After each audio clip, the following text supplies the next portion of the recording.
अस्सलाम वालेकुम एवरीवन। पिछली वीडियोस में हम लोगों ने डिस्कस किया था सेल वॉल को, सेल मेम्ब्रेन को। अब हम लोग देखेंगे साइटोप्लाज्म को। इसके बाद हम लोग बारी बारी जो सारी ऑर्गेनेलीज होंगी उनको डिस्कस करते जाएंगे। फर्स्ट ऑफ ऑल साइटोप्लाज्म का सबसे पहले हमने देख कि ये है क्या। सेल मेम्ब्रेन के अंदर जो स्ट्रक्चर प्रेजेंट होता है उसको हम बोलते हैं साइटोप्लाज्म। उसके अलावा इसके अंदर डिफरेंट जो सेल ऑर्गेनेलीज हैं वो प्रेजेंट होती हैं। In eukaryotic cells living contents are divided into two main types. Eukaryotic cell जो कम्प्लेक्स होता है और उसके अंदर जो लिविंग कंटेंट होता है, यानी जितना भी कंटेंट प्रेजेंट होता है, जितनी भी सेल ऑर्गेनेलीज वगैरह प्रेजेंट होती हैं, वो दो मेन टाइप्स में उनको डिवाइड किया जाता है। एक जो होती है उसको हम बोलते हैं न्यूक्लियोप्लाज्म और दूसरे को हम बोलते हैं साइटोप्लाज्म।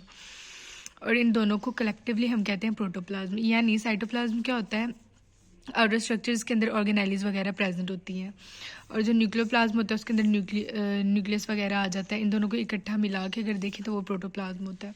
अब नेक्स्ट हम लोग देख लेते हैं कंपोजिशन को कि साइटोप्लाज्म की कंपोजिशन क्या है। Cytoplasm is formed of an aqueous ground substance containing variety of cell organelles. ऐसा जो है ऐसा एक्वायस ग्राउंड जिसके अंदर डिफरेंट ऑर्गेनेलीज प्रेजेंट होती हैं and certain insoluble waste and storage product. कुछ स्टोरेज प्रोडक्ट्स भी इसके अंदर प्रेजेंट होते हैं और इनसॉल्युबल वेस्ट प्रेजेंट होते हैं। यानी साइटोप्लाज्म जो है वो एक्वायस ग्राउंड है जिसके अंदर ऑर्गेनेलीज होंगी, उसके अलावा इनसॉल्युबल वेस्ट होंगे और स्टोरेज प्रोडक्ट्स भी प्रेजेंट होंगे। अब हम लोग देख लेते हैं कि साइटोसोल क्या है। The soluble part of the cytoplasmic cytosol. Cytoplasm का जो सॉल्युबल पार्ट होता है उसको हम साइटोसोल बोलते हैं। It forms the ground substances of cytoplasm. जो साइटोप्लाज्म के ग्राउंड सब्सटेंसेस होते हैं वो इससे बनते हैं, साइटोसोल से बनते हैं, क्योंकि ये सोलबल पार्ट है। उसके बाद जो साइटोसोल है उसके हम देख लेते हैं कंपोजिशन के किस पे कंपोज होता है। साइटोसोल 90% वाटर पे कंसिस्ट होता है।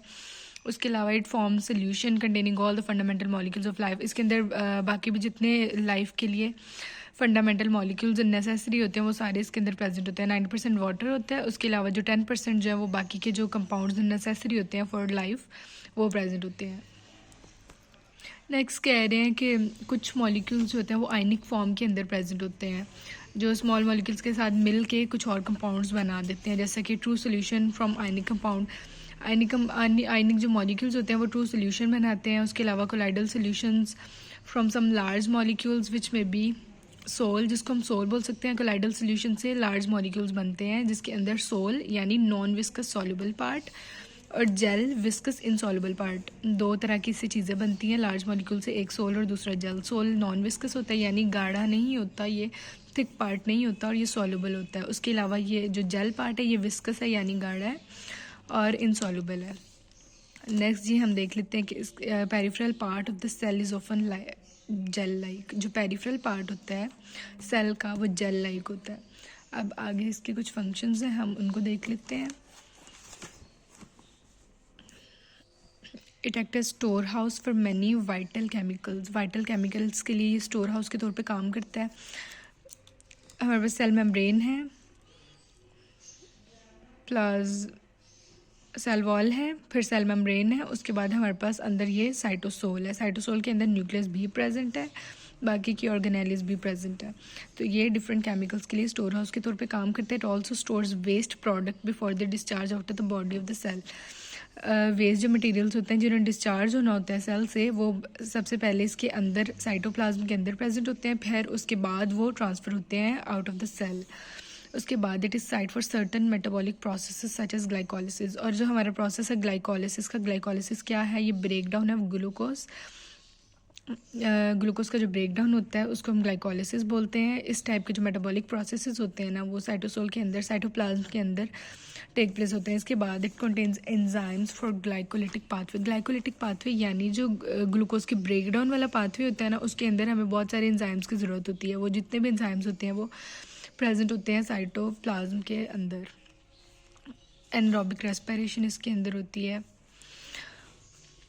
उसके बाद जो इसका सेकंड फंक्शन है ना, नेक्स्ट फंक्शन जो है इसका वो ये है कि organelles in cytoplasm of living cells are इसके अंदर बहुत सारी ऑर्गेनेलीज होती हैं जिसके अंदर है endoplasmic reticulum, ribosome, mitochondria, Golgi apparatus, lysosome, centriole, plastids, peroxisomes, vacuole, cytoskeleton वगैरह। इनके डिफरेंट फंक्शंस हैं जो ये परफॉर्म करती हैं और कलेक्टिवली ये जो फंक्शंस होते हैं ये बॉडी के फंक्शंस होते हैं। नेक्स्ट जी इसका साइक्लोसिस हम देख लेते हैं कि साइक्लोसिस क्या है। स्ट्रीमिंग मूवमेंट, जो स्ट्रीमिंग मूवमेंट होती है उसको हम साइक्लोसिस बोलते हैं। Free floating cell organelles move in cytoplasm with dead slow movement.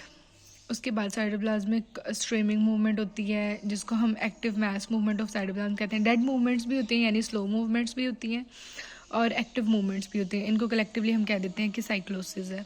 Free floating organelles में माइटोकॉन्ड्रिया आ जाता है हमारे पास। साइक्लोसिस का ऑप्शो समझ आ गई होगी। साइक्लोसिस स्ट्रीमिंग मूवमेंट है जिसके अंदर स्लो मूवमेंट्स भी हैं और एक्टिव मूवमेंट्स भी हैं। बस आज का इतना सही टॉपिक था। नेक्स्ट हम लोग देखेंगे अपना फर्दर जो टॉपिक होगा ईआर का। और आप लोग लाजमी देखिएगा वीडियोज़ को। अगर वीडियो पसंद आई है तो लाजमी लाइक कर दें, चैनल को सब्सक्राइब कर दें। अल्लाह हाफिज़।